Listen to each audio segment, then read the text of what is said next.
for confirmation.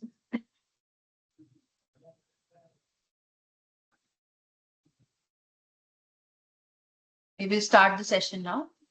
सम्मान्य गणमान्य व्यक्ति RB के जीबी से 10 से, गुरुजन आज के अतिथि वक्ता आचार्य डॉक्टर मदन गोपाल वाजपेयी से, विद्वान शिष्य और दर्शकों को बहुत बहुत शुभ दोपहर, नमस्ते, स्वागत और सादर प्रणाम।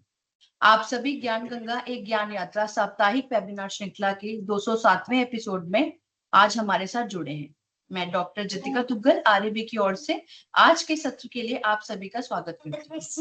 शुरुआत में मैं अपने हार्दिक कृतज्ञता व्यक्त करना चाहती हूँ और अपने गुरुओं का स्वागत करती हूँ जो इस श्रृंखला को जारी रखने के लिए हमारा मार्गदर्शन, प्रेरणा और प्रोत्साहन करने में हमेशा मौजूद रहे हैं। माननीय वैद्य श्री देवेंद्र त्रिगुणा जी, जीबी आरबी अध्यक्ष, सम्माननीय वैद्य श्री राजेश कोटेचा जी, सचिव आयुष मंत्रालय, माननीय डॉक्टर वंदना सिरोहा मैम, निर्देशिका आरबी। आइए आगे बढ़ने से पहले धन्वंतरी भगवान जी का आशीर्वाद लेकर सत्र की शुरुआत करें। नमामि धन्वंतरि आदिदेवं सुरासुरैर्वन्दित पाद पद्मम् लोकेर्जरारुक भयमृत्युनाशम् धातारमीशं विविधौषधीनाम्। ओम धन्वंतराय नमः। आगे मैं आज के विशेषज्ञ आचार्य डॉक्टर मदन गोपाल वाजपेयी सर का परिचय कराना चाहूंगी जो अम्ल पित्त व शास्त्रीय चिकित्सा पर प्रकाश डाल रहे हैं। सर वर्तमान धन्वंतरी पीठ आयुष ग्राम न्यास सूरजकुंड चित्रकूट धाम से हैं। सर का बीएमएस 2003 पीजी इन पंचकर्मा सर ने किया है। सर का चिकित्सा अनुभव 20 वर्ष से अधिक है। सर का शिक्षिका अनुभव पंडित एसडीवीएम नर्सिंग एंड फार्मेसी कॉलेज में 10 वर्ष का शिक्षण एवं प्रशासन का है। सर का सामाजिक जीवन में विशिष्ट विभिन्न कार्य रहे हैं। Sir central research institute of medical sciences Mumbai में वैज्ञानिक सलाहकार, आयुष मेडिकल एसोसिएशन इंडिया अध्यक्ष रहे हैं। सर भारतीय चिकित्सा परिषद उत्तर प्रदेश के पूर्व अध्यक्ष रहे हैं, पूर्व उपाध्यक्ष रहे हैं। सर संरक्षक सदस्य रहे हैं अखिल भारतीय प्राकृतिक चिकित्सा परिषद नई दिल्ली के। सर प्रधान संपादक भी रहे हैं चिकित्सा पल्लव मासिका पत्रिका एवं आयुष ग्राम मासिक। सर को अपने प्राणी में पुरस्कार एवं सम्मान मिले हैं, जैसे उत्तराखंड के तत्कालिक मुख्यमंत्री डॉक्टर रमेश चंद्र पोखरियाल द्वारा 2010 में आयुष राष्ट्रीय गौरव सम्मान, विशेष चरक प्रवक्ता अवार्ड श्री आयुर्वेद कॉलेज नागपुर सन 7 फरवरी 2015 में। Sir MSM institute of Ayurveda and BPSMB Khanpur Khalan में legal conference of for Ayurveda practitioner award मिला है। सर को चिकित्सा संसार उज्जैन द्वारा आयुर्वेद शिरोमणि अवार्ड मिला है। सर को मानव संस्थान विकास मंत्री बिहार सरकार द्वारा विद्या अवराधी आयुर्वेद मानद उपाधि 12 नवंबर 2019 में मिला है। सर के लगभग 1000 से अधिक लेख है। इसी के साथ आगे मैं आज के विशेषज्ञ आचार्य डॉक्टर मदन गोपाल वाजपेयी सर को परिचित करते हुए आज का वेबिनार श्रृंखला में उनका स्वागत करती हूँ और उन्हें निमंत्रण करती हूँ कि वो सत्र को शुरू करें।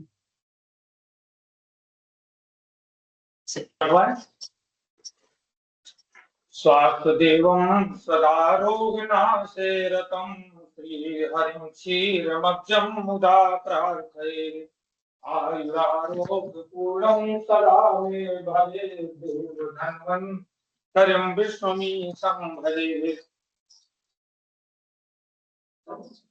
श्री भरद्वाज समारंभां श्री चरकाल मध्यमां अस्मदाचार्य पर्यन्तां वन्दे श्री गुरु परम्पराम्।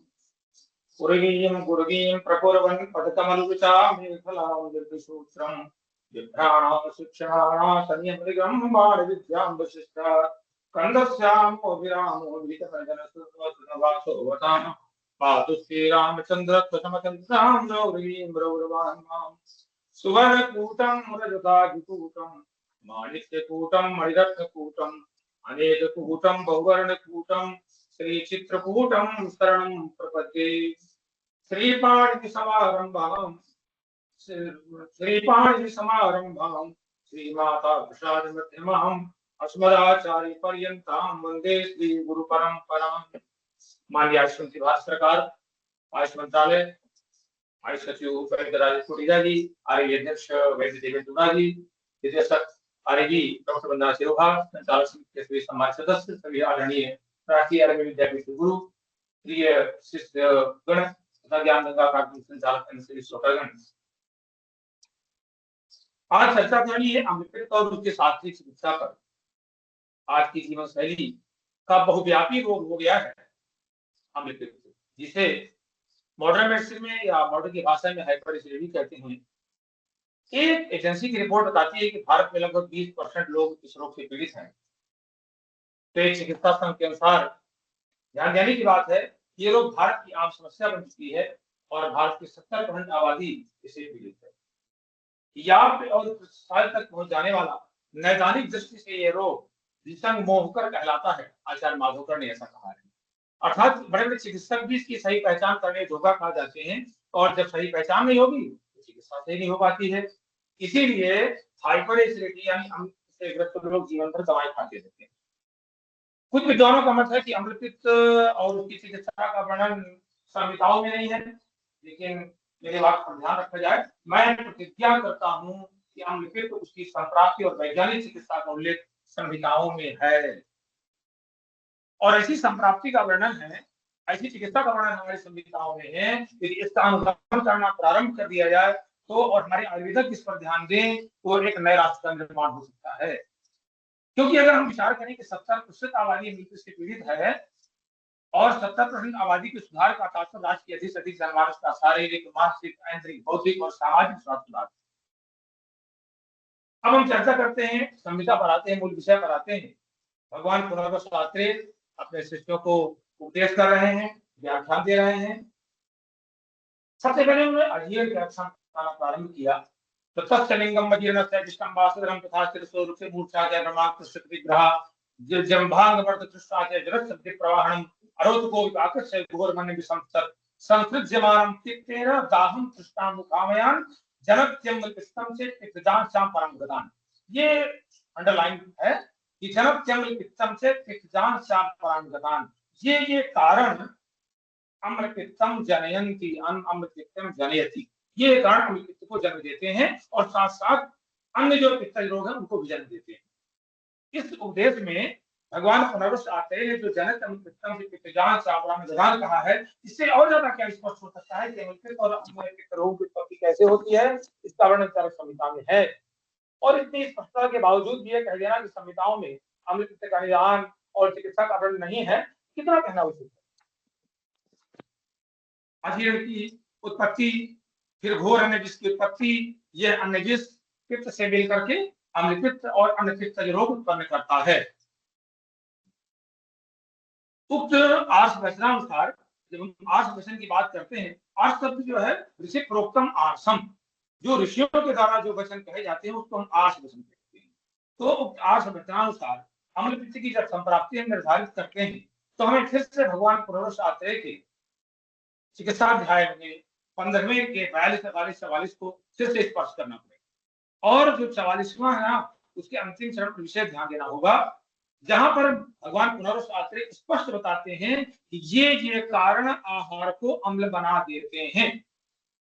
तो अभोजनात्, अतिजीर्णात्, अतिभोजनात्, विस्मासनात्, असात्मगुरुसीताति, रुक्ष संदुष्ट भोजनात्, विरेक भवन स्नेह, विभ्रमात्, व्याधिकर्षणात्, देश कालर्थ वैषम्यात्, वेगानां च विधारणात्, दूषितग्निक दुष्टोन्नम न पचति लघ्वपि अपच्यमानं सूक्तत्वं यात्रेयं विश्रुताम्। स्पष्ट है। देखिए, अब हमारे आचार्यों के पास, ऋषियों के पास कौन सा प्रयोगशाला रही होगी विचार करने का, तो समय उन्होंने कह दिया था खाली पेट रहने से, यानी भोजन न करने से, अजीर्ण होने से, अधिक या बार बार अधिक मात्रा में भोजन करने से, ये आजकल परंपरा में चल गया है, कोई ध्यान नहीं रखता है। विषम प्रकार यानी कभी कम, कभी ज्यादा, कभी ठीक समय पर, तो कभी देर से, इस तरह से अनियमित प्रकार से भोजन करने से आहार कादम्बरी ने भी कहा है कि आहार कालम पाठ्यक्रमणीय, आहार के समय का कभी भी उल्लंघन नहीं करना चाहिए। तो और अपने प्रकृति के विपरीत भोजन करने से, अब हमारा जो है कफल जो प्रकृति है या कफवातित प्रकृति, हमने दही का सेवन करना शुरू कर दिया। वो उतने में वो दही खाता है तो हमने प्रोबायोटिक और बेसल लैक्टिक एसिड मान करके हमने दही खाना शुरू कर दिया। हमारी प्रकृति ऐसी नहीं है कि दही को साथ में कर पाएंगे। अधिक भारी, अधिक ठंडा, अधिक रूखा भोजन करने से दूषित देखिए दूषित आहार करने से। और सबसे बात है वमन, विरेचन, स्नेह पान का गलत उपयोग, गलत ढंग से आजकल लोग गाँव में ही बेचन ले लेते हैं, जुलाब ले लेते हैं, दस्तावर दवा ले लेते हैं। और सबसे बड़ी बात है कि व्याधि का क्षणार्थ, किसी लंबे समय से रोगग्रस्त है और उसके कारण से दुर्बलता आ गई है और देश काल ऋतु में विषमता उत्पन्न होने पर कालार्थ कर्मणाम योगो ही योग से देखिए रोग आरोग्य के कारण वागवट ने ये बात तो कही है कि असाध में संयोग प्रज्ञा अपराध और काल विपरीत ये तो रोग के कारण बनते हैं। तो अब देश काल ऋतु में विषमता हो गई, गर्मी में सर्दी पड़ रही, सर्दी में गर्मी पड़ रही, गर्मी का मौसम है, अचानक सर्दी पड़ने लगी, अचानक रात में ठंड पड़ गई, दिन में गर्मी पड़ रही है। ऐसे हम अचानक देश में स्थानिक पहुंच गए, पहले हम गर्म देश में रह रहे हैं और फिर तुरंत ठंडे पहुंच गए, ठंडे से गर्म में आ गए। ये सारी चीजें भी अमृत का अजीर्ण का कारण बनती है। इसके अलावा मल, मूत्र, छींक, परिश्रम के स्वाद, भवन, आंसू, अपान वायु, डकार आदि के रोकने से तो क्या है, दूर से अग्नि, अग्नि जो है हमारी दूषित हो जाती है, जाट दूषित हो जाती है। और जब अग्नि दूषित हो जाती है ना, तो क्या कहते हैं कि अल्प मात्रा में, लगभग अल्प मात्रा में भी और सुपाच्य लघु आहार को भी नहीं पचा पाती है। और जब वो नहीं पचा पाती है तब बस अपच्य मानव सूत्रत्व मिला करने की शुरुता। तो फिर वही बात आ गई, इन सब कारणों से न पचा हुआ जो आहार है वो सुक्त बन जाता है, अम्ल बन जाता है, जो कहते हैं बहुत ही विषैला होता है और बहुल गदान, तमाम अनेक कुर्ते गदान बहुत सारे रोगों को उत्पन्न करता है। इसके कारणों पर भगवान पुनर्वाते हैं, फिर प्रकाश डालते हैं कि कड़वा, तीखा, कसैला द्रव्यों के सेवन करने से, रूखा, शीतल, फ्रिज का पानी तो लोग आम हो गया है, वो जरूर सेवन करें। आहार, अल्पाहार, एक रसाहार, अन्नाहार एक अन्नाहार करने से और अत्यधिक यात्रा करने से, मार्ग चलने से, मलमूत्र भवन सज्जा की पीड़ों को रोकने से, इसमें भी व्यवहार शब्द आया मैथुनई, अत्यधिक मैथुन करने से वायु होता है। और ये फिर वायु जाठराग्नि को आवृत करता है, जाठराग्नि को आवृत करता है और फिर रोगों को करता है। ये भगवान पुनरुत्थान ने 15 वर्ष स्टार्ट में कहा है उन्होंने। इससे जो है उन्होंने कहा कि खाया पिया जो आहार है वो बड़ी कठिनाई से पचता है, अम्लपाती हो जाता है। कटु कृत्य कहाया पेरुक सीताल हो जाई, प्रमिताननाद धुर विवेक निग्रह मैथुनई, मारुता कुतो विनिम संसार चुक्तोगनाम, तस्यानं पचते दुखम सुतपातम खरान्यता। तस्यानं पचते दुखम, ये इस तरह से किया गया जो हमारा आहार है बड़े कठिनाई से पचता है और बाद में वो सुतपात हो जाता है, निर्वाकी हो जाता है।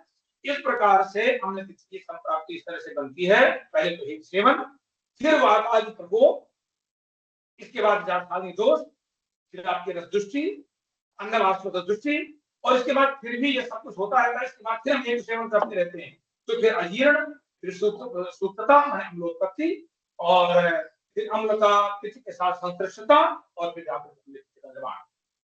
अगर यहाँ पर एक बहुत विद्वान लोग ध्यान दें कि यदि हम अम्ल और संप्राप्ति में केवल आचार्य माधव तक हम ग्रहण करते हैं, केवल इस आधार पर इन्होंने अम्ल का स्वतंत्र वर्णन किया है, तो रोग को समझने में और उसकी संप्राप्ति में अपूर्णता रह जाएगी, मतलब संप्राप्ति अपूर्ण रह जाएगी। महामती आचार्य माधव का हम सूत्र लेते हैं, वो कहते हैं कि विरुद्ध दुष्टाम निविदा ही पित्तम प्रकोपिपापन विजो विदग्धम पित्तम स्वहेतु पित्तम पुरायत तदम पित्तम अवदन संता। वो कह देते हैं कि अपने संचय कारणों से पहले पित्त संचित होता है, अपने संचय के कारणों से पहले पित्त संचित होता है, इसके बाद विरुद्ध दूषित अम्ल विदाही पित्त प्रकोपक खान पान करते जाते हैं, फिर जो है इससे जो है विगत हो जाता है, होता है और इसी का उदाहरण करेगा वही कहलाता है।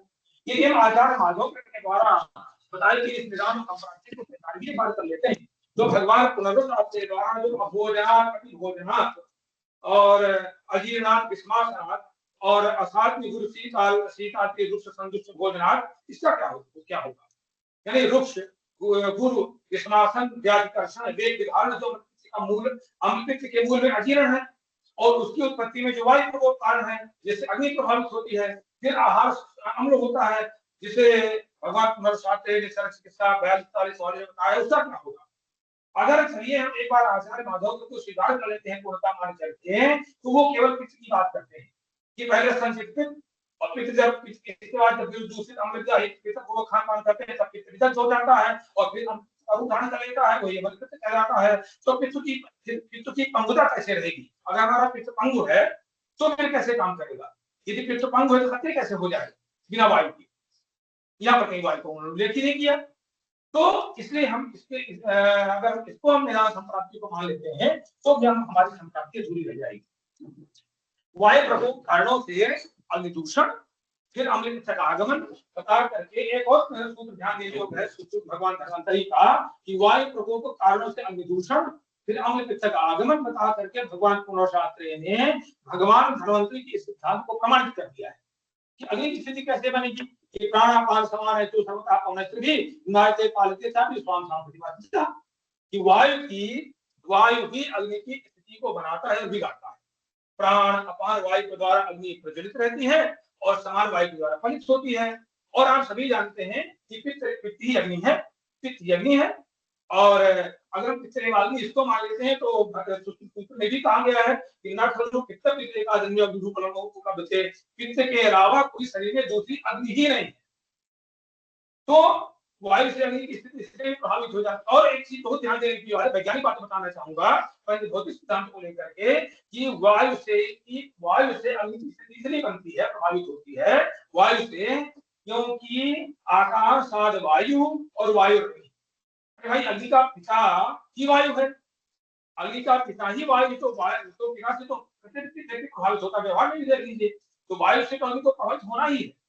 भगवान पुनरुत्थान पहले भी कलाकली अध्याय में स्पष्ट कह चुके हैं कि समीरण में सूत्र 12.7 यानी अग्नि का प्रेरक वायु है।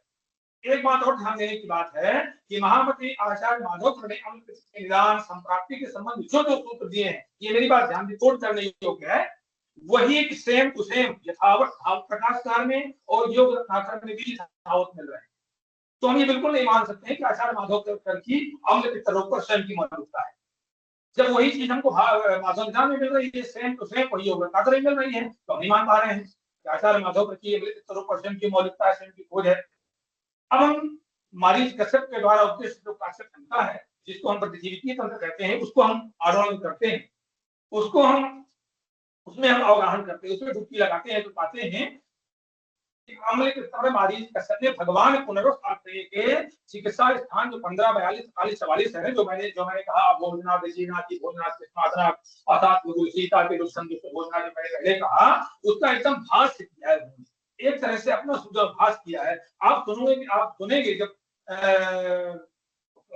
आचार्य मारीच कश्यप को, तो आप देखेंगे कि कुछ समय में कितनी खोज कर लिया था, मानो आज बढ़ते हुए पाए जाते हुए अम्ल पित्त के रोगियों की गलती को टटोल कर लिखा है। आप देखेंगे वो कहते हैं विरुद्धा जसना दीना दामे दामे च पूर्णा कृष्णानाम पक्वानाम मध्यानाम गोरसस्य गुरु विश्वन्ति भोज्यानाम भेगानाम सुषुप्तिरुक्षामलो द्रवाणाम सेवनात् फणितेषु विकाराणाम कुलक्षानाम प्रसीदनात् भृष्टधान्य पुराकानाम सुजुकानाम सेवसे भुक्त्वा निवासनात् अस्नान अवगाहनात् अंतरोदक पानात् से भुक्त परिष्कारनात्। और कहते हैं पाप आदि सुपंती तेषाम अन्य तमोयदा और मंदी करोति कायाग्नि मग्नो मार्गो भागते। तो एक आगे तो भूया से विमानस दुर्मते दुर्मते शब्द का प्रयोग करती है, चित्तम पीतम तेन सत्यदयति विदग्धम सुक्ताम याति सुक्तमासहितम तदम वित्याय भूषण दूसरा जंतो यदन वर्णाति लौल्यात अनियतात्मना, लौल्यात माने लोभ, और अनियतात्मना शब्द जो है अनियंत्रित माने इंद्रियों को न रोक पाने वाला, अपने आप को बस में न रखने वाला।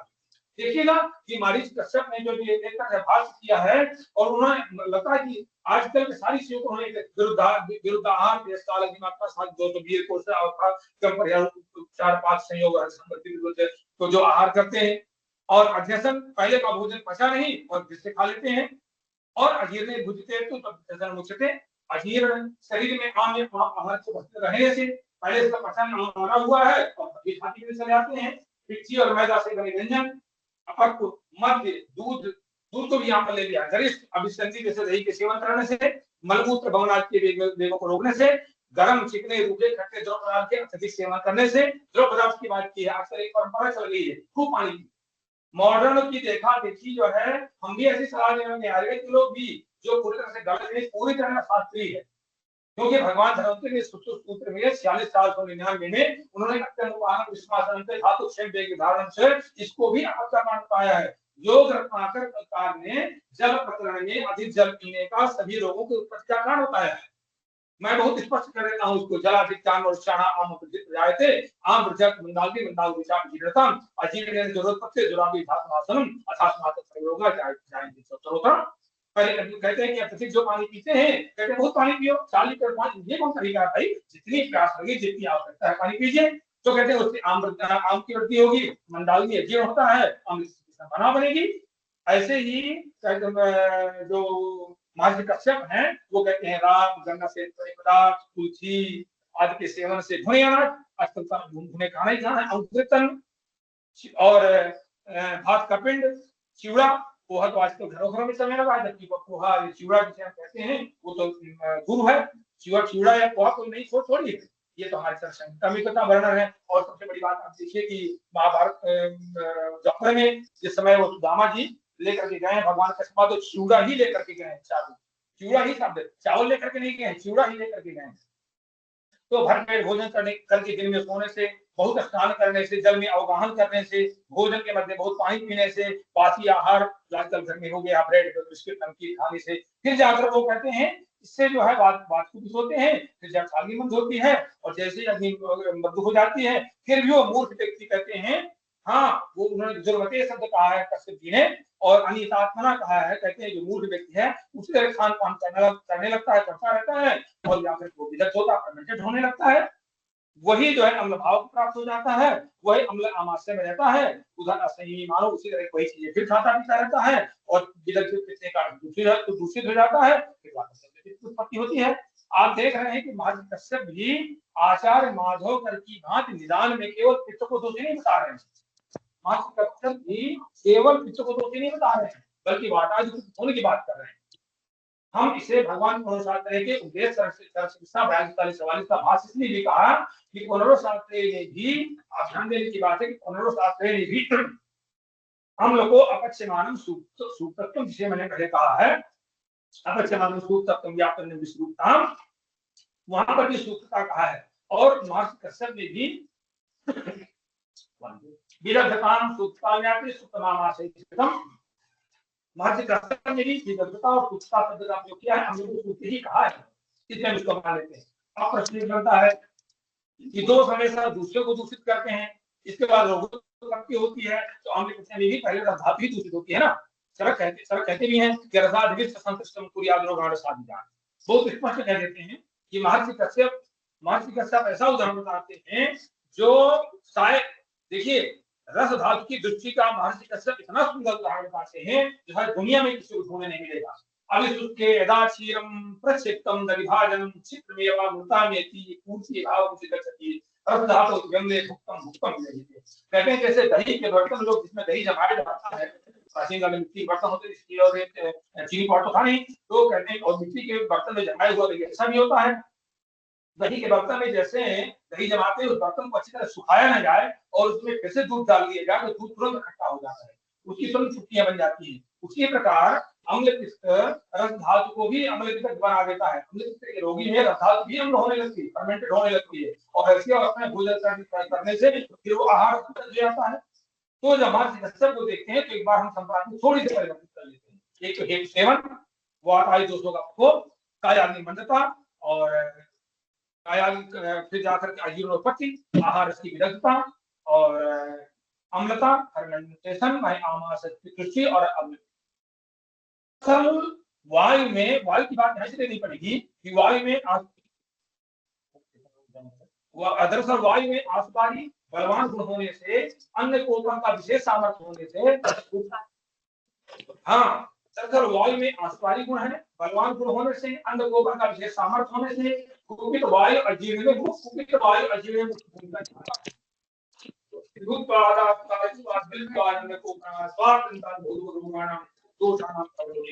वायु की बात है, इस प्रकार सिद्ध हो गया ना कि अमृत की संप्राप्ति में वाद दोष फिर अजीर्ण मूल कारण है। अतः हमें अजीर्ण के अन्य, अब हम चर्चा करें पुनरुशास्त्र जी ने, महर्षि कश्यप ने, उन्होंने बता तो डाला अजीब की बात कर दिया, वाई दोषों की बात कर दिया, तो अब हमें अजीब के अन्य कारणों पर भी ध्यान देना चाहिए। इसलिए ध्यान देना पड़ेगा कि शरीरेंद्रिय सत्तात्मा संयोगो धारित जीवितम निश्चित चांद वंदे से पहले पर्यायी आयु से हम जो है आज ऐसे ऐसे व्यक्ति की चिकित्सा करते हैं तो क्या है कि शरीर, इंद्रिय, मन, आत्मा ये सारी चीजें होती है ना। अब हमें इस पर ध्यान रखना चाहिए क्योंकि अजीर्ण में जहाँ खान पान जीवन शैली है वहीं मानसिक कार्य भी बहुत महत्वपूर्ण भूमिका निभाते हैं। आपके अपच में अजीर्ण में मानसिक कार्य भी बहुत बड़ी भूमिका निभाते हैं। हम भगवान धनवंतरी के पूजन करते हैं। ये सर वॉइस में डिस्टरबेंस आ रहा है आचार्य सर, वॉइस में डिस्टरबेंस आ रहा है सर। आप प्लीज एक बार नेटवर्क चेक करें या फिर सराउंडिंग में जो डिस्टरबेंस है उसको कम करें प्लीज।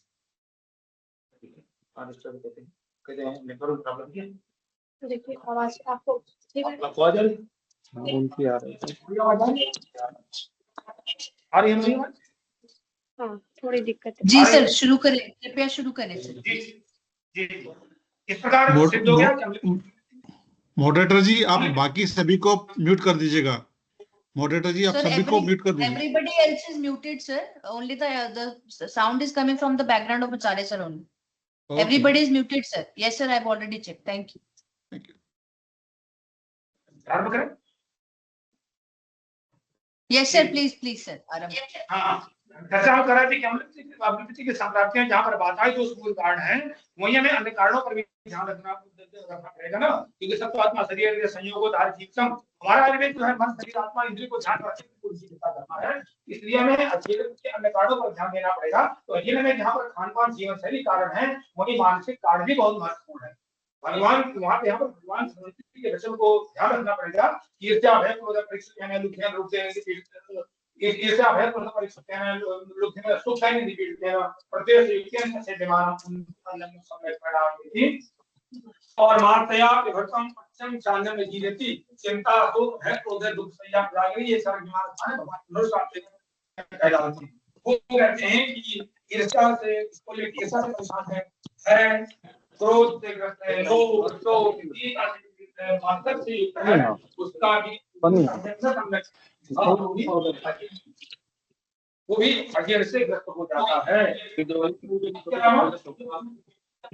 इसके अलावा रात जागरण से भी सुभाष गुण युक्त भी भोजन नहीं पड़ता है। इनमें से मानसिक कारण केवल अजीर्ण ही पैदा करते हैं क्योंकि मानवीय चेतना का ही पोषण करते हैं, आत्मोत्थान में घोर बाधक बनते हैं। इसलिए भगवान पुनर्वसाते ने इन कारणों को ईर्ष्या भय क्रोध इत्यादि कारणों को लोग को उन्होंने धारणीय वेगों के अंतर्गत रखा है। इसीलिए पुनर्वसाते ने धारणीय वेगों के अंतर्गत रखा है और इन्हें और इन्हें धारण करना चाहिए। भगवान पुनर्वसाते ने जहाँ अजीर्ण में भोजनात् को बताया है वहीं पर बात भटने और एक चीज और ध्यान देने की बात है। आजकल भोजन करने के बाद तुरंत मानसिक परिश्रम करने के लोग बैठ जाते हैं, ये बहुत बड़ा कारण है। अग्निमान होता है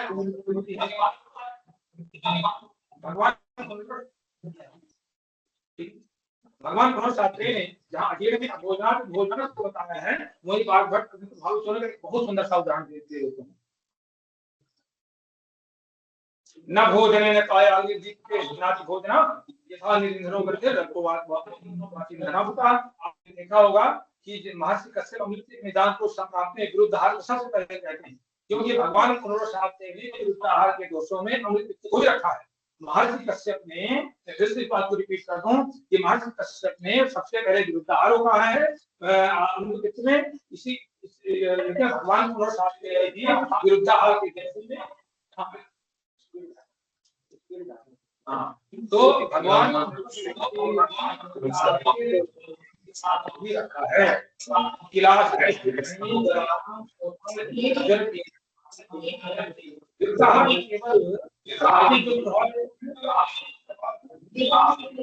सर आपके कमरे में से आवाज We have a lot of disturbance here. Kindly all mute yourself. आपके कमरे में से आवाज बहुत आ रही है। Someone has registered for Dr. P. That is unmuted. Kindly mute yourself, Dr. P. Unverified. Work ही नहीं कर आचार्य सर, आपके रूम में कोई और है तो प्लीज उनको बोलिए कि वो बाहर चले जाएं, बहुत डिस्टरबेंस आ रही है। हमारे रूम तो है लेकिन एक ऑपरेटर है हमारे। और इंटरनेट चेक कर सकते हैं because voice is very breaking. Yes, now it is silence, now it is silence, we can proceed. हाँ, हमारी आवाज आ रही है आपको? जी आवाज आ रही है सर, ठीक है। आवाज आ रही है, प्लीज। गिरजाहार न केवल शारीरिक जो प्रभाव देता है बल्कि मानसिक जो प्रभाव भी करता है। तभी विचार करने का विषय है। तभी तो भगवान पुनर्शास्त्रे ने उन्माद में भी विरुद्ध दुष्टास्त्र भोजनानि प्रदर्शनम में उन्माद हेतु भय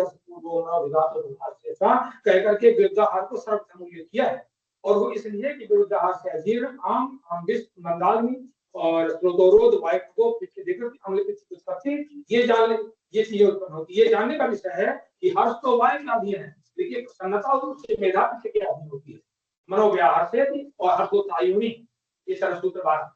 मन का हर्षण, मन का हर्ष और उत्साह वायु के अधीन है और मेधा जो है पित्त के अधीन है। प्रभाव साधन मेधा से पित्त भी कार्य। यही कारण है कि आजकल चल रहे डिप्रेशन, एंजाइटी आदि के अधिकांश रोगियों में अम्लपित्त पाया जाता है। या ऐसे भी हम आप कह सकते हैं कि अम्लपित्त होने पर अवसाद, एंजाइटी समस्या ही जाते हैं। और अवसाद, एंजाइटी आदि ये आज जितने भी इस तरह की मानसिक बीमारियां हैं, आयुर्वेद बड़े तो माद ही तो हैं। इस प्रकार से अम्लपित्त के होने वाले कारणों को हम भौतिक, शारीरिक, मानसिक और ऐंगिक और चिकित्सीय इन कारणों में भागों में बांट देते हैं। तो भौतिक कारण हो गया देश काल तो वैषम्य, आहार संबंधी कारण भोजन न करना, उपवास आदि, अलग भोजन, विरुद्ध भोजन, अभ्यसन, शीत, पूरा दूषित आहार, मद्यपान, दूध सेवन, अभिसंधि, गर्म, स्निग्ध, तरल सेवन, गन्ने समय भुने अंकुर भात, पिंड, चिवड़ा, भोजन के मध्य बहुत पानी पीना, बासी भोजन, नमकीन, साथ भोजन, कसार, भोजन, अजीर्ण रोगावस्था में भोजन, विहार संबंधी कारण, मलमूत्र, का पान वायु, जकार आदि की वेग को रोकना, भोजन करके गिर सोना, और वैसे भी दिन में सोना, रात में जागरण, अच्छी नींद आना, स्नान और जल में अवगाहन, लंबा सफर। शारीरिक कारण व्याज की कष्टता, अनिश्चितता। मानसिक कारण हो गए ईर्ष्या, भय, क्रोध, शोक, लोभ, चिंता और द्वेष, मात्सर्य। ऐन्द्रिय कारण स्पर्शता, योग, मिथ्या योग। और चिकित्सीय कारण में आते हैं गलत उपचार, गलत चिकित्सा या औषधि का उपयोग। अब हम अम्लपित्त के लक्षणों पर चल देते हैं। तो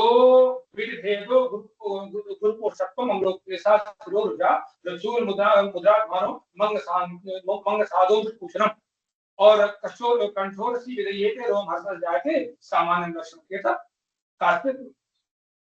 संहिता में स्पष्ट बताया गया है कि अतिसार, कोष्ठ का भारीपन, अम्ल के कारण उत्प्रेष, सिर का भारीपन, सिर दर्द, त्रिशूल, हार्ट पेन, पेट में अफारा, शरीर में सुस्ती, आंतों में सूजन, गड़गड़ शब्द आंतों का आता है। कंठ जहां गड़गड़ाहट होता है उसको आंतों कहते हैं, वही उसी को आंतसूजन कह देते हैं। और कंठ जो छाती में जलन, रोमहर्ष, शरीर में चुनचुनाहट।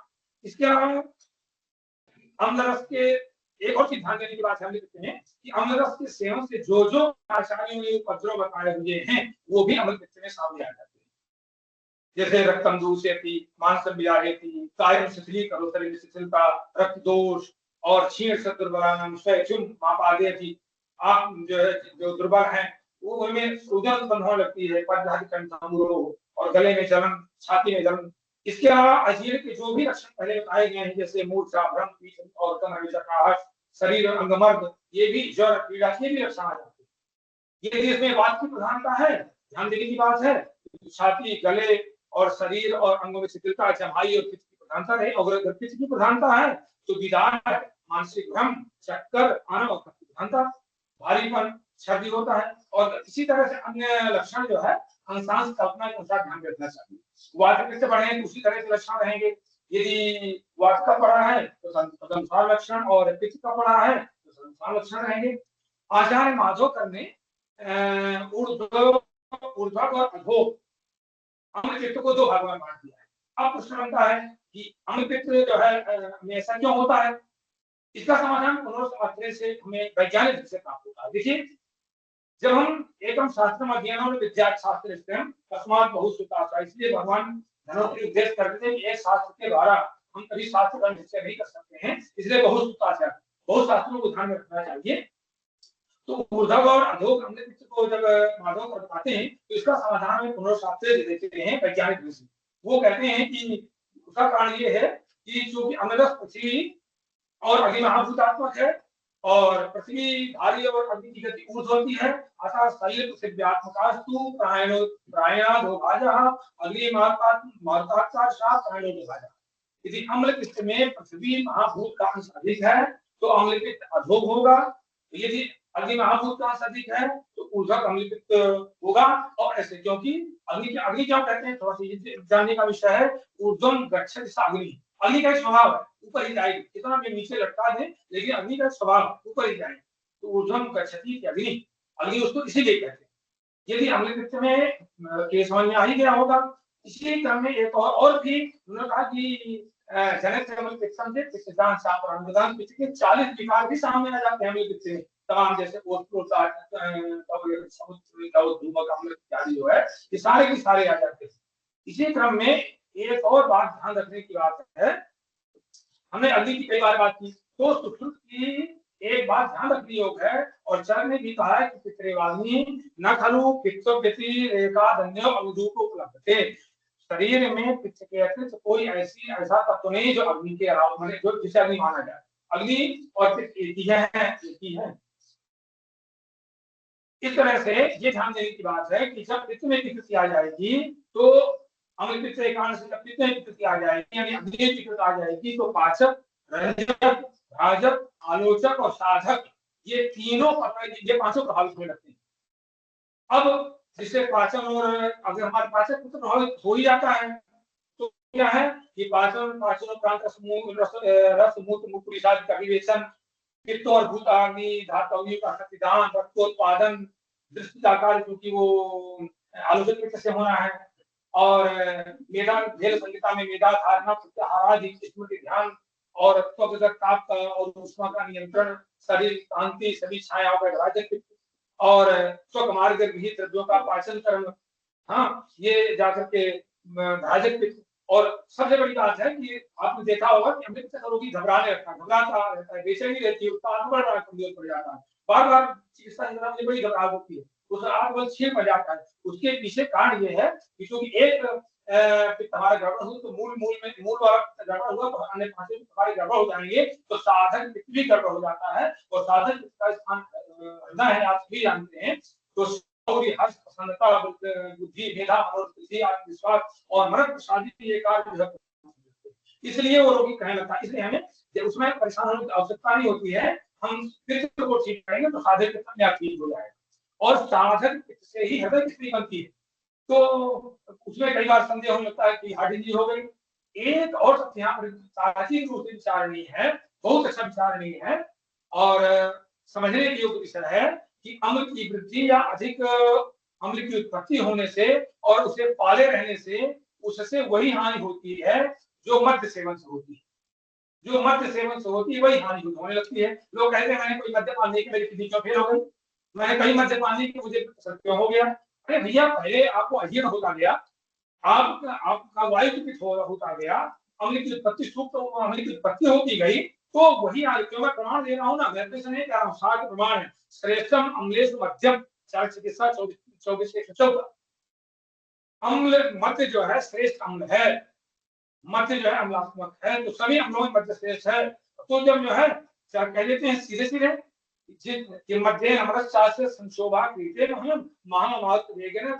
साथिना, जैसे नदी के किनारे कोई पेड़ खड़ा है और बड़ी देर से आंधी आने लगती है तो पेड़ गिर जाता है। इसी प्रकार से मध्य संशोभा महान, इसी तरह से मध्य के द्वारा ये हमारा जो मन है तो वो क्षुभित होता रहता है। तो जब मध्य से हमारा मन क्षुभित होता है और शरीर से मंगेश मध्यम और तो अम्ल चूंकि मध्य और अम्ल एक जैसे हैं तो जाकर के हमारा मन क्षुभित करेगा ही। अम्ल की यही कारण है कि मध्य से मन क्षुभित होता है, वैसे अम्ल का बढ़ने से मन क्षुभित रहता है। और जिस प्रकार अत्यम्ल पदार्थ मध्य जो है अत्यम्ल पदार्थ बहुत भारी मध्य है, श्रेष्ठ मध्य है, तो उसमें 10 गुण होते हैं। हालांकि शब्द बताए हैं उन्होंने कि 10 गुण तो बड़े महत्वपूर्ण हैं, लघु, कृष्ण, तीक्ष्ण, सूक्ष्म, अम्ल, देवाय और आशु, वृक्ष, विकासी और विषद, ये 10 गुण है। तो जिनको बहुत हाई परिस्थिति, क्रॉनिक हाई परिस्थिति होती है, जीर्ण होता है अधिक मात्रा में, उनमें सारे के सारे लक्षण आ जाते हैं। उष्णता हो जाएगी, लघुता हो जाएगी और तीक्ष्णता वाले गुण रहेगा उनमें। ये सारे के सारे गुण लगते हैं उनमें, सारे गुणों से आक्रांत हो जाता है और यही कारण है उसको जड़ वहां होती है और रोग को दिखाई पड़ता है जाकर के वो संख्या अवस्था में जाती है। इतनी गहराई से अब आप सोचेंगे कितना चिंतन क्या आवश्यक है, तो चिंतन इसलिए आवश्यक है कि आचार्य चरक निदान स्थान में 8:36 और 37 में बहुत अच्छी बात कहते हैं कि प्रतिष्ठान क्षयावस्थान दोषाणाम उपलक्षयेत् सुसूक्ष्मां के प्राज्ञो देहादि वर्चेक्षाम और व्याध्यावस्था विशेषानि ज्ञात्वा ज्ञात्वा विशेषां तस्यां तस्यां अवस्थायां सूक्ष्मया बलते। कहते हैं चिकित्सक को बहुत अच्छा विचार करना चाहिए। एक तो प्रतिष्ठान क्षयावस्था, दोषों के वृद्धि क्षयावस्था, सुसूक्ष्मां के प्राज्ञो देह आदि बल, इसको बड़ी सूक्ष्मता से विचार करना चाहिए। और सबसे बड़ी बात, सबसे बड़ा विचार करना चाहिए चेतसाम, देहादि बल चेतसाम, इस पर विचार करना चाहिए। और व्याध्यावस्था विषय, व्याधि की अवस्था, साध्य साध्य प्रतिष्ठान या 21 अवस्था में इस पर विचार करना चाहिए। व्याध्यावस्था विशेषानि ज्ञात्वा ज्ञात्वा विशेषण को ऐसा कहते हैं इस अवस्था में इतनी ऊंचाई तक पहुंचने वाला अभ्यास के माध्यम से गुरु के अधीन कार्य करके और स्वाध्याय करके और अपनी तपस्या करके, ये तो विद्यार्थी साधना ये तो है, इतनी ऊंचाई तक पहुंचने वाला चिकित्सक है ना, तो धर्म अर्थ काम मोक्ष चारों को प्राप्त कर लेता है, चारों को प्राप्त कर लेता है। तो इसलिए आवश्यक है, अगर आप इतनी गहराई से निदान नहीं करेंगे तो अच्छी चिकित्सा नहीं कर पाएंगे। आचार्य माधव पर कहते हैं कि अम्लपित्त की सही चिकित्सा शीघ्र से शीघ्र करनी चाहिए, क्योंकि अम्लपित्त शीघ्र और सहजता से नया जो होता है वही ठीक हो पाता है। अगर पुराना है तो वो कष्टसाध्य हो जाएगा और ये आपको भी हो सकता है। अब हम चिकित्सा में आते हैं तो आचार्य स्पष्ट निर्देश देते हैं, हम तीनों चिकित्साओं को लेते हैं कि प्रसाद में तो सही पूर्वो देव युक्त विपासनीय मानसो ज्ञान विज्ञानो धैर्य स्मृति समाधि, शारीरिक दोष वात पित्त कफ देव व्यापार से चिकित्सा से और युक्त व्यापार से मिटते हैं। इनमें दोनों की बात कर दी हमने। देव व्यापार प्रसाद में तो सही पूर्वो देव युक्त विपासनीय, शारीरिक दोष और वात पित्त कफ यानी देव व्यापार से, युक्त व्यापार से और मानसो ज्ञान, मन को प्रभावित कर चुकी जो व्याधियां हैं वो ज्ञान विज्ञान और धैर्य स्मृति अर्थात सत्व और स्मृति। तो चिकित्सा के पहले हमें संप्राप्ति पर अच्छे से विचार करके और उसके सम्यक विवेचन का कार्य करना चाहिए। तो चरक विमान स्थान में आया हुआ है कि संशोधनम संशमनम निदानस्य वर्जनम एतावत् विस्याकार्यम रोगे, कि रोगों की चिकित्सा में निदान परिवर्जन संशोधन समन ये 3 चिकित्सा सिद्धांत को अपनाना चाहिए। तो भी सुश्रुत कहते हैं एक चिकित्सा में आया भी है निदान परिवर्जन। अगर हम निदान का परिवर्तन किए बिना चिकित्सा करते हैं तो चिकित्सा में लाभ नहीं मिलता है। अभी हम एक चीज और चर्चा कर लें, संभवतः एक नई चीज लगेगी सभी विद्वानों को। हम इस पर 5 भौतिक निदान और चर्चा कर लेते हैं।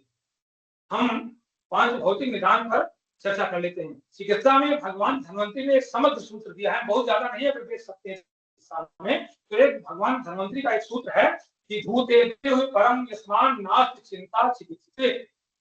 चिकित्सा कार्य में चिकित्सक को पंच भौतिक चिकित्सा पर पंच महाभूतों के इतनी बड़ी बात करते हैं। चिकित्सा में पंचभूत को ध्यान के अलावा कुछ भी कार्य नहीं है, ये सारी स्थान में एक तेरा में कर देते हैं। उक्त विवेचन से बड़ा स्पष्ट हो रहा है कि अम्लपित्त रोग में पित्त में ध्यान देने के बाद थोड़ा विषय लगेगा कि बहुत आनंद देने वाला विषय है। एक तो अम्लपित्त, जैसा कि मैंने पहले बताया कि अम्लपित्त रोग में पित्त बने अम्ल की सूक्त संश्लिष्ट होता है और पित्त का उद्भव जो होता है वो सत्व रजो बहुलोगी, सत्वगुण और रजोगुण से होता है। ये शारीरिक 21 जो का उद्भव है सत्वगुण रजोगुण के से होगा और अम्ल का जो उद्भव होगा वो पृथ्वी और अग्नि महाभूत से होगा। ऐसे में तमो बहुला तस्वीर के अनुसार जब अम्ल का पृथ्वी महाभूत से तमोगुण की वृद्धि हो जाएगी तो सतोगुण अपने आप दबने लगेगा। तो उधर पित्त माने अग्नि का जो रजोगुण है अम्ल के अग्नि महाभूत में उपस्थित रजोगुण से मिल जाएगा। तो ऐसे में रजोगुण दुगुणित हो जाएगा। दुगुणित होकर के तमोगुण का दुगुने बल से परिवर्तन करता है। आप कह देंगे कि रजोगुण का तमोगुण कैसे दुगुने बल से परिवर्तन करेगा? ये कौन सा सिद्धांत है?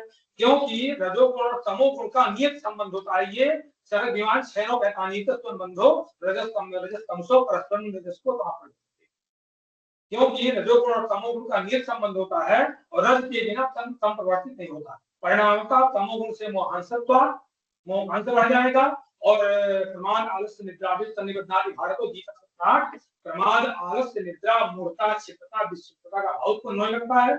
फिर रजोगुण प्रज्ञा प्रज्ञा प्राप्त लोग करने लगते हैं। प्रज्ञा प्राप्त तो होगा लेकिन रजोगुण प्रज्ञा प्राप्त करते हैं। फिर रजोगुण से चंचलता, अस्थिरता, तृष्णा, लालसा, बेचैनी बढ़ने लगती है।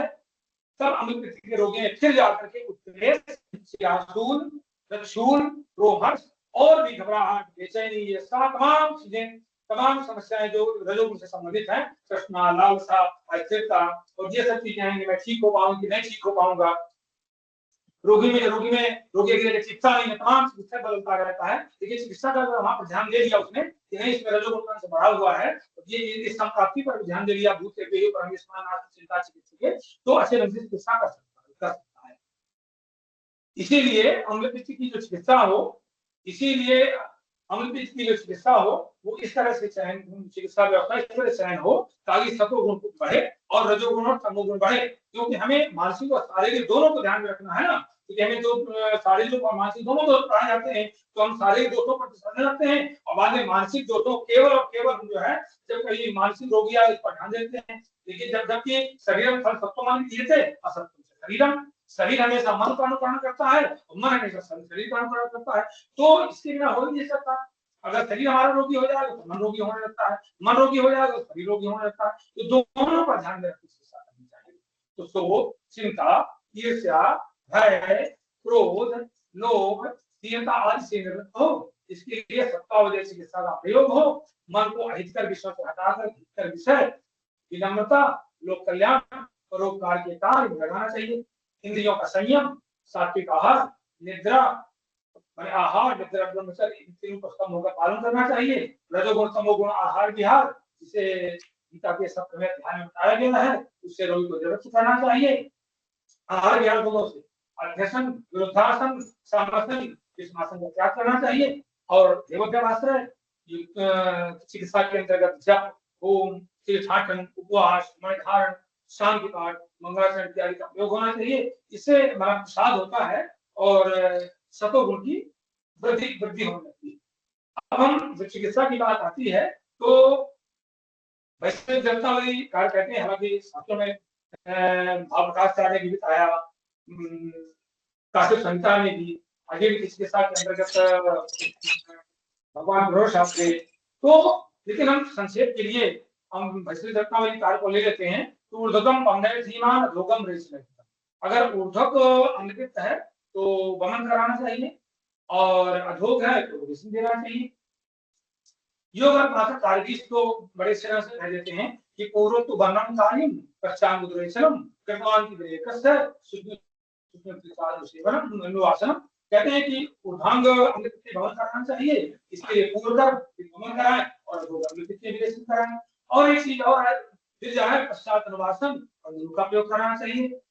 अब इसके बाद हम समन चिकित्सा में आते हैं तो चिकित्सा करते समय चिकित्सक को रोग की सभी संप्राप्ति घटकों को ध्यान में रखकर के औषधि का चयन करना चाहिए। मैंने मन जो है कितने अंशों में उसका प्रभावित हो गया, वाद पित्त का इत्यादि ध्यान देना चाहिए।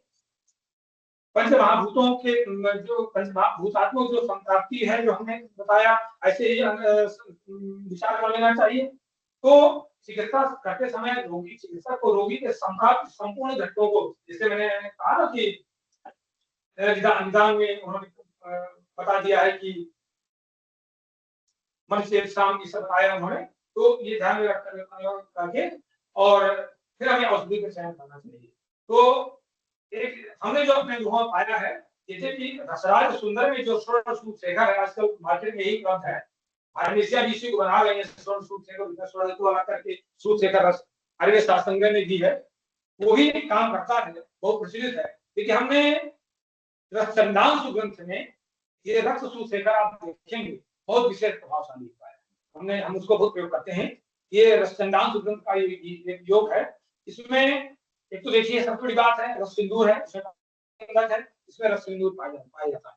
अभ्रक है, सुवर्ण है, ताम्र है, लौह है, शंख है, कंकड़ है, वस्त्राव शुद्ध का बीज है, चतुर्जात है और शची है, चिकट है और केसर है। कस्तूरी है, कस्तूरी में तो उसका जो प्रतिद्रव्य द्रव्य होता है कस्तूरी डाल देते हैं।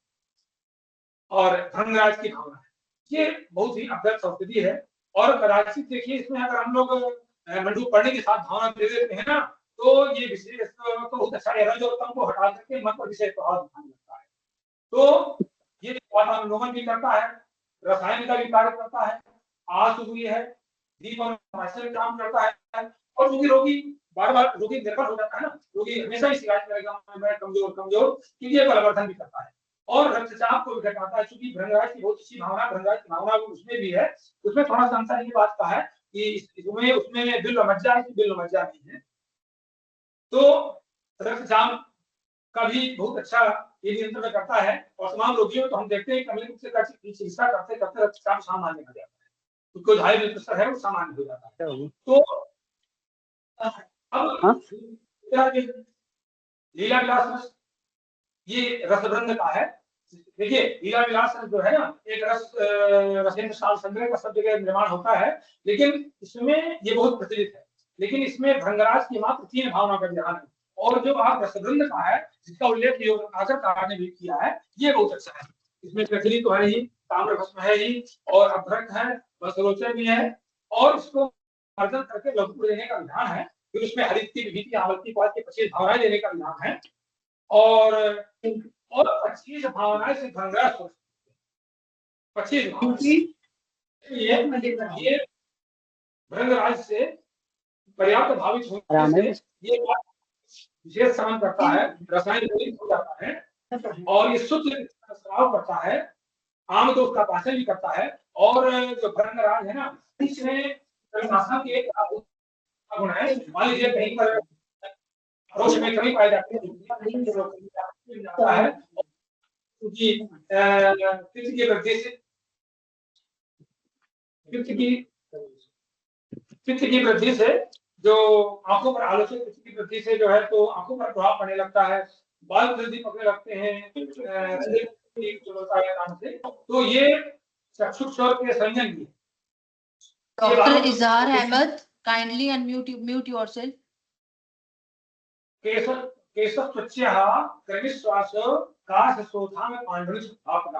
इसके अलावा अमृत भी है, जिसमें रस सिंदूर, ताम्र भस्म, लौह भस्म, हरित की।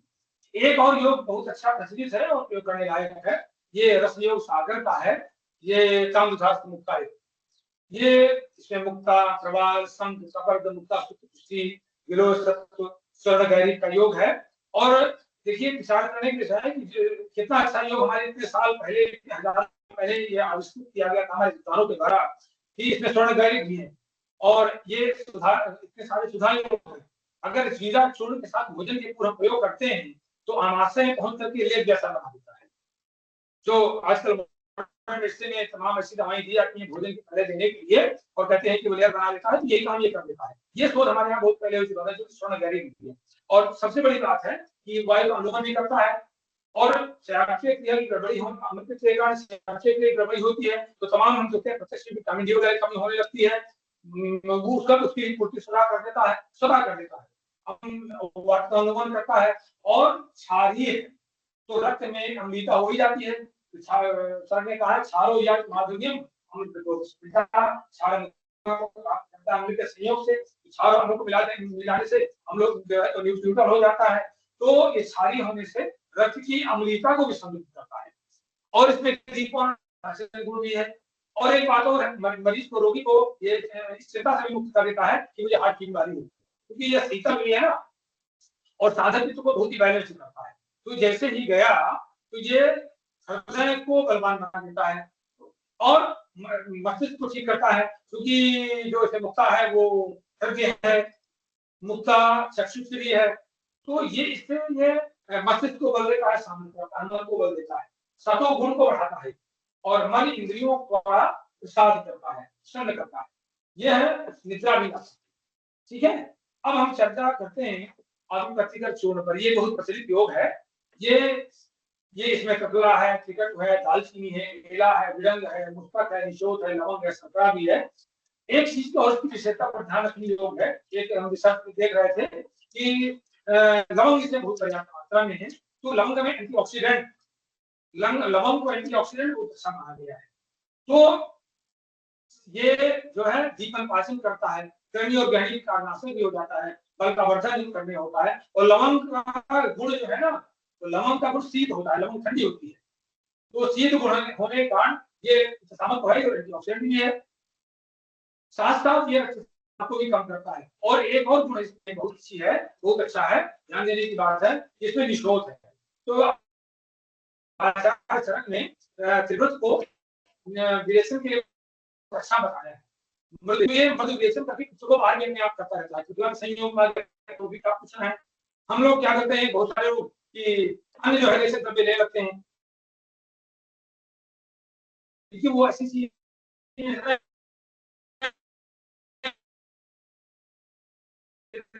आदि और आपको कमजोर करने, लेकिन या तो हम कमजोर नहीं करते, डाला गया पूरी मात्रा में डाला गया। निशोध अच्छी क्वालिटी का निशोध का छिड़का प्रयोग किया जाता है, तो निशोध का छिड़का डाला जाता है। ये सारी चीजें ईमानदारी बनानी है। आचार्य सर, आपकी आवाज ब्रेक हो रही है। Please check your internet, your voice is breaking sir, please.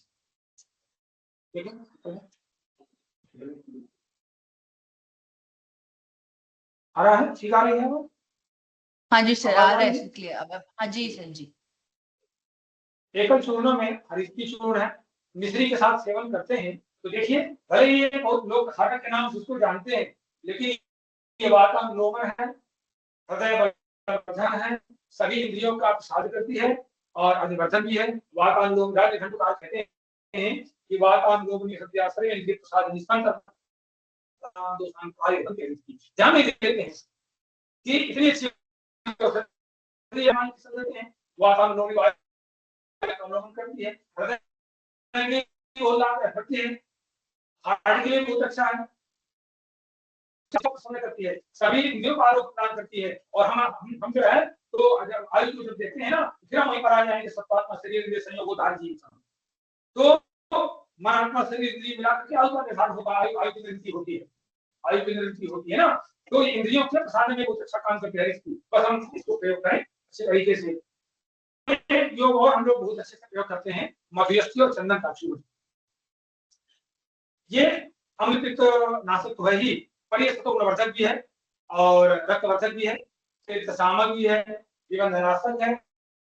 आजकल अम्लपित्त रोगी में नया चल पड़ा है, इस पाइलोरी का संक्रमण माना जाने लगा है, तो हम लोग इसको भी करवा लाते हैं, दिखाते हैं, डॉक्टर के पास आते हैं कि देखिए हमको एक पाइलोरी है, तो उसमें परेशान होने की जरूरत नहीं।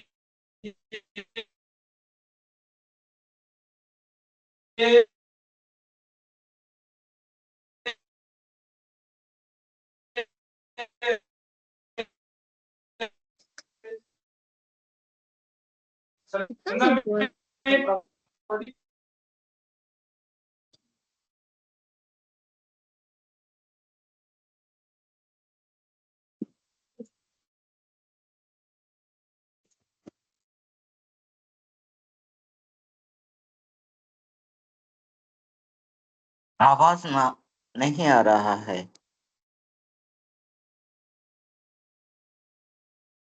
I am connecting sir with the Acharya sir. I shall say him to, I think, rejoin again. Kindly give me some minutes, please.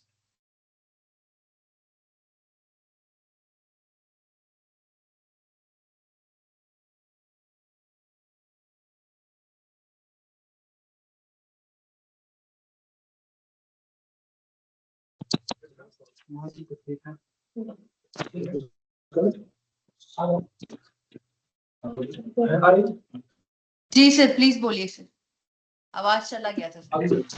जी हाँ हाँ, तो छतन जी हम चर्चा कर रहे थे मध्यस्थी और चंद्रचूड़ की।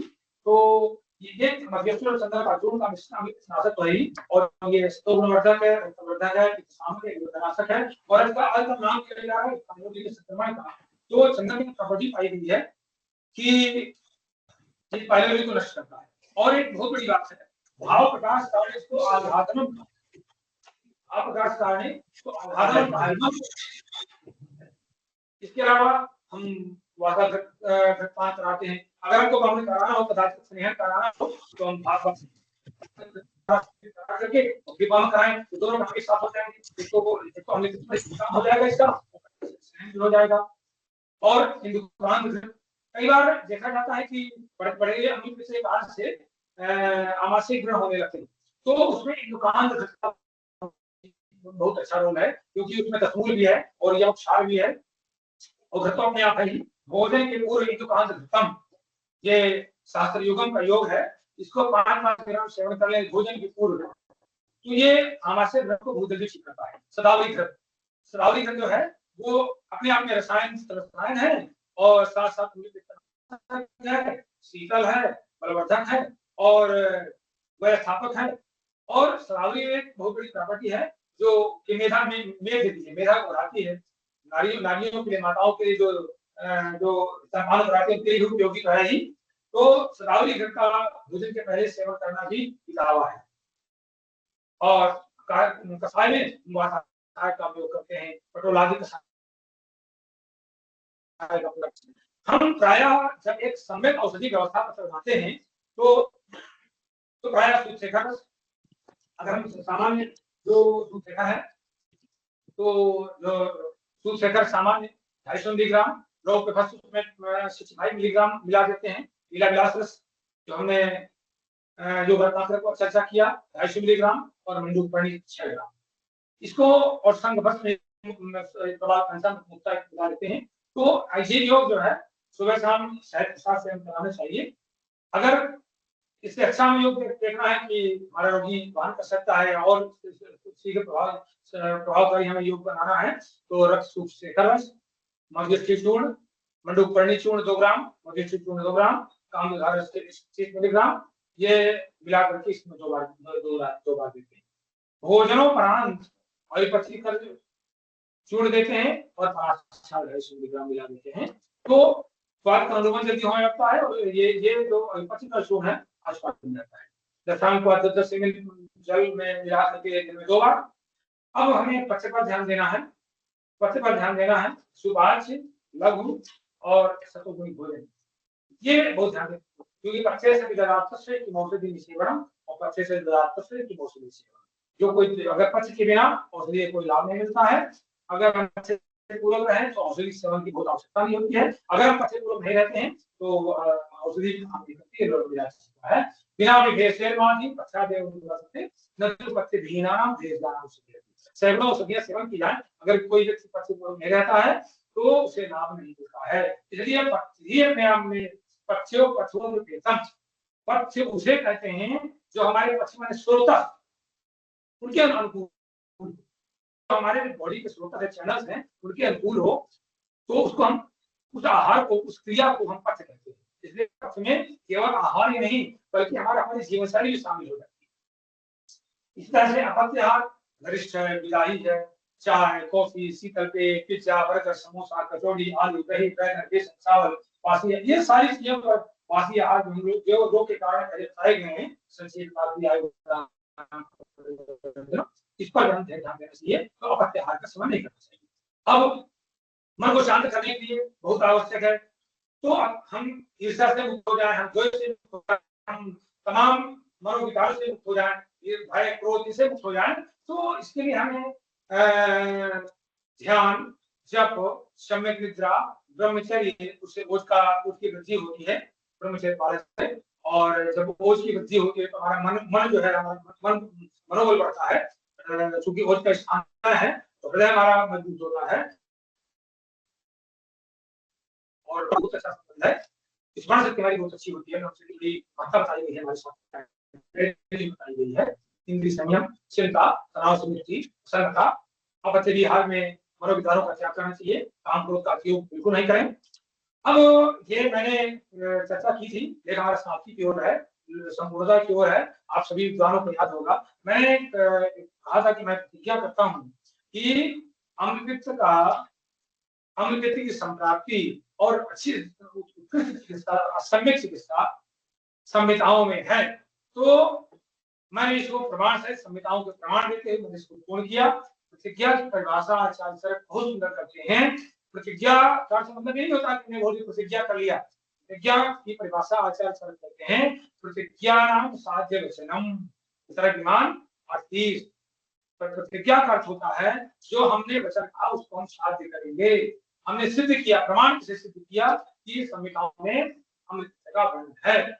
और विद्याम साधुकाराम भद्राशालिनाम अभ्यर्थकराम भद्रम भद्रा भद्रम भद्राभिलाषाम वागटका। ये अंतिम मंगलाचरण है। तो हम चाहते हैं कि सभी का कल्याण हो। साधुकाराम जो साधु वृत्ति के चिकित्सक हैं, जो भद्रागण शालिनाम जो शास्त्र अध्ययन करने वाले जो हमारे चिकित्सा हैं, सभी का कल्याण हो। जो अभ्यर्थकराम भद्रम जो शास्त्रीय विधि से अपने विधान से चिकित्सा में का अभ्यास कर रहे हैं, उनका कल्याण हो। भद्राभिलाषा मैं सबके कल्याण की कामना करता हूँ। नमो Narayan.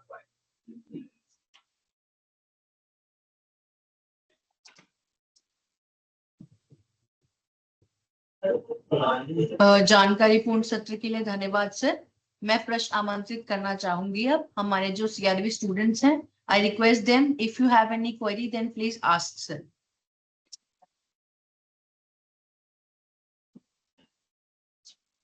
Sir myself doctor OP Gupta, मैं ओम प्रकाश गुप्ता गुवाहाटी से प्रोफेसर हूँ। सर नमस्कार, बहुत अच्छा आपका वक्तव्य लगा। मेरा थोड़ा सा एक निवेदन है कि आप जो ये बीमारी है ऊर्ध्वग अम्लपित्त में हिएटस हार्निया हो जाता है, हिएटस हार्निया, उसमें हम लोग कौन सा प्रयोग करेंगे हार्निया भी ठीक हो जाए और अम्लपित्त भी ठीक हो जाए? कृपया इसके ऊपर थोड़ा सा आप बताएं, क्योंकि आपने इस पे बहुत काम किया और हम लोग तो आपके फॉलोअर हैं। आप अच्छा बोलते भी हैं और समझाते भी हैं। आज आपका वक्तव्य सुन के बहुत अच्छा लगा। कृपया ये हिएटस हार्निया में कौन सा प्रोटोकॉल हमको फॉलो करना है उसको बताने का कष्ट करें। सर बहुत सहज है, बहुत सरल है। वाद भट्ट ने आप जहाँ देखेंगे वाद भट्ट ने अष्टांग संज्ञा वृद्धि पर जो है वाद को कारक माना है, वाद को कारक माना है। तो जहाँ पर ये हार्निया वृद्धि जो भी हार्निया है वो कहीं ना कहीं आंत वृद्धि है। तो इसके लिए हमें वायु का ही समन करना पड़ेगा। और जैसे जैसे आप देखेंगे कि वायु का समन हो, तो देखिए तो आप स्वयं विद्वान हैं, आप जानते हैं कि वायु का समन दो कारणों से, दो तरह से करते हैं। वायु का जो प्रकोप होता है तो आप जानते हैं कि मार्गावरोधा और धातु क्षया। तो धातु क्षया और मार्गावरोधा दो ही कारण से वायु का प्रकोप होता है। तो जैसे ही किसी रोग का अम्लपित्त होता है ना, तो क्या है कि धातुओं का क्षय तो होना ही लगता है, क्योंकि पाचन प्रणाली उसकी अस्त व्यस्त और वो वही एक मूल कारण बनता है। और मैंने प्रमाण दे ही दिया, आप इसमें देख सकते हैं कि वृद्धि में अष्टांग संग्रह कारण वायु को कारण माना है। तो बस जैसे जैसे हम वायु का समन करते हैं तो वैसे वैसे हानियां भी सम्यक होने लगता है। और देखिए मैं समझ आता हूँ सही विद्वानों से, देखिए आज की चिकित्सा में भ्रमण कराना सब लोग स्वीकार नहीं करते हैं, हम लोग कराते हैं, प्रयास करते हैं। क्योंकि जैसे ही भ्रमण का बताया जाए तो लोग कहते हैं अभी सभी हमारे जो शिष्य भी बैठे हैं, शिष्याएं बैठे हैं। तो अभी एक रोगी हमारे यहाँ आया, 16 साल का था, तो आक्षेपक बालिका थी। तो हमने कहा इसको पंचकर्म के लिए रखना पड़ेगा। उनके पिता वकील थे, उन्होंने कहा कि ये बच्ची जो है आप पंचकर्म बर्दाश्त कर लेगी। हमने कहा पंचकर्म में मारपीट थोड़ी होती है। मैंने कहा पंचकर्म में मारपीट थोड़ी होती है, ये बर्दाश्त क्या करना है।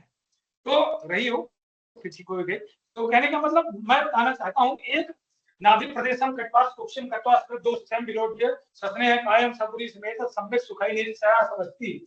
और सुश्रुत का वो जो सिद्धांत है, ध्यान देने योग्य विषय है कि जिस तरह से भगवान सूर्य हजारों किलोमीटर दूर रहते हुए भी और पृथ्वी से सारे रसों का आकर्षण कर लेते हैं, ठीक इसी प्रकार से बस्ती तो जाकर के गुदा मार्ग में दी जाती है, लेकिन बस्ती जो है आपाद, ये शब्द ध्यान देने योग्य है कि आपाद मस्तक शब्द लिखते हैं, आपाद मस्तक दोषों को खींच लेती है। तो मैंने ठीक है, जहां पर रोगी गमन नहीं कराना चाहता है, नहीं विलेशन करना चाहता है, तो वहां पर आप बस्ती के माध्यम से आप ये काम करेंगे तो आंत वृद्धि भी ठीक हो जाएगी और अम्लपित्त का भी शमन हो जाएगा, क्योंकि शरद हमें सिद्धांत को नहीं छोड़ना चाहिए। कह देते हैं दुर्बलो जो विरेचता तम निरूपय पाचन, जहां पर रोगी दुर्बल है और अविरेच है वहां पर निरूपण का प्रयोग करना चाहिए। और निरूपति अपने आप में आदि चिकित्सा कोई लोग संपूर्ण चिकित्सा मान लेते हैं। अगर हम इस शास्त्रीय वचन को हम मान लेते हैं संपूर्ण चिकित्सा है, तो भी हमें बस्ती से काम हमारा हो जाएगा। तो बमल विरेचन नहीं कराता तो मत कराइए, आप बस्ती दीजिए। मेरा हजारों बार का नहीं, हजारों रोगियों पर प्रयोग है और लगातार हमारे यहाँ बस्तियां होती रहती हैं, क्योंकि इंदौर का आप लोगों के आशीर्वाद से हमेशा बहुत अच्छा रहता है यहाँ। और आप तो विद्वान स्वयं हैं, हम आपको बहुत पहले से पढ़ते आ रहे हैं, हम लोग आपसे बहुत घनिष्ठ हैं। मैंने आपका सबसे पहला लेख जो है जब आप गुवाहाटी में थे, तो एक आपका अद्भुत प्रयोग मैंने सुधान में पढ़ा था, जिसको आपने आम बात में लिखा था, जिसमें त्रिफला और स्मारिक इत्यादि का प्रयोग किया था। मुझे आज जैसा याद है, मैं ठीक कह रहा हूँ ना? वो अद्भुत योग विशेषांक था। हाँ, बहुत सुंदर, बहुत सुंदर। हाँ, तो 2003 की बात है, 2003 में मैंने पढ़ा था इसको। तो इस तरह से हम लोग बात करके समझ करेंगे तो आंध्र प्रदेश की। Any other questions? Thank you बहुत सर, थैंक बधाई यू। सर। वेद देसन पांडे बोल रहा हूँ उज्जैन से। आपका बहुत सारगर्भित और बहुत अच्छा रहा व्याख्यान। बहुत बधाई, काफी समय बाद कोई अच्छी चीज हमको सुनने को मिली। आपका बहुत साधुवाद। आप जैसे विद्वानों, आप जैसे आयुर्वेद के मसीहों और मनीषियों का आशीर्वाद, आपकी शुभकामनाएं। बस शास्त्र का चिंतन। वाजपेयी जी, बहुत बहुत आपको साधुवाद, बहुत बहुत आपका सारगर्भित जो है ज्ञान चर्चा हमें सुनने को प्राप्त हुई। बहुत बहुत धन्यवाद, बहुत बहुत धन्यवाद। और आर्य जी का धन्यवाद, हमारे डॉक्टर जी तुकल जी का धन्यवाद, डॉक्टर जी का, और आयुर्वेद के सभी लोगों का जो कम से कम आयुर्वेद को गुरुसिद्ध परंपरा के माध्यम से बहुत अच्छी दिशा में ले जा रहे हैं। और हमारे शिष्य तो कभी कभी कहते रहते हैं कि जो हमें पीजी में नहीं मिल रहा था वो हमें मिल रहा है। बहुत अच्छा सीखने को बहुत अच्छी गहराई से मिल रहा है, बड़ी प्रसन्नता होती है हो जान करके। और आप सभी के प्रयास से सब कुछ हो रहा है।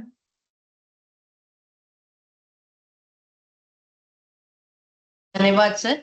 आयोजन समिति की ओर से मैं आचार्य डॉक्टर मदन गोपाल वाजपेयी जी को इस विषय पर अपने विचार साझा करने के लिए धन्यवाद करना चाहूंगी। मैं हमारे गुरु देवेंद्र त्रिगुणा जी, अध्यक्ष GB governing body, member RAB को उनके निरंतर समर्थन, मार्गदर्शन और आशीर्वाद के लिए धन्यवाद करती हूँ। मैं हमारे निर्देशक डॉक्टर वंदना सिरोहा मैम को धन्यवाद देती हूँ, जो सभी कार्यक्रमों को मार्गदर्शन करते हैं। मैं आयुष मंत्रालय के सचिव राजेश कोटेचा सर को हमारे सभी प्रयासों में उनकी भागीदारी और प्रोत्साहन के लिए धन्यवाद करती हूँ। अगला सत्र 8 मई 2025 को होगा। आशा है कि अगले गुरुवार को आपसे मुलाकात होगी। तब तक स्वस्थ, खुश और धन्य रहें। आयुर्वेद सीखें, प्यार करें और जिए। शुभ दिन। सभी को प्रणाम। प्रणाम।